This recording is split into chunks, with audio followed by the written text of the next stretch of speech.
الحمد للہ وکفی وسلام علی عبادہ الذین اصطفی اما بعد۔ محترم سامعین، آج میں بسم اللہ کی فضیلت آپ لوگوں کے سامنے بیان کروں گا۔ ہر قابل ذکر کام کو بسم اللہ سے شروع کرنا ان اسلامی شعائر میں سے ہیں جن سے مسلمان پہچانا جاتا ہے۔ حضرت صلی اللہ علیہ وسلم کا ارشاد ہے، ہر وہ اہم کام جسے بسم اللہ سے شروع نہ کیا گیا وہ ناقص اور ادھورا ہے۔ حضرت صلی اللہ علیہ وسلم کی سنت یہ ہے کہ ہر قابل ذکر کام سے پہلے بسم اللہ ضرور پڑھا کرتے تھے۔ ہر مسلمان کو اس سنت کی اتباع کرتے ہوئے بسم اللہ سے کام شروع کرنے کی عادت ڈالنی چاہیے۔ گھر میں داخل ہوتے وقت، گھر سے نکلتے وقت، سواری پر سوار ہوتے وقت، سواری سے اترتے وقت، بلکہ چلتے ہوئے سواری کو ٹھوکر لگ جائے یا خود اپنے آپ کو ٹھوکر لگ جائے تب مسجد میں داخل ہوتے وقت، مسجد سے نکلتے وقت، بلکہ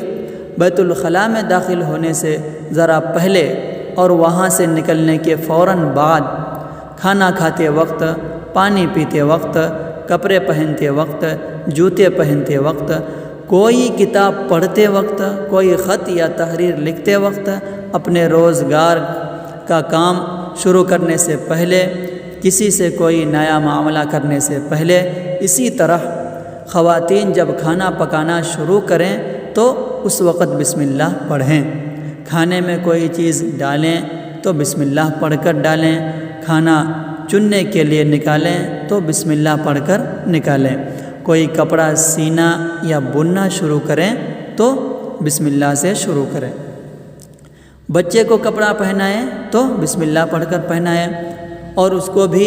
بسم اللہ پڑھنا سکھائیں۔ غرض اس طرح اپنے روزمرہ کے کاموں کو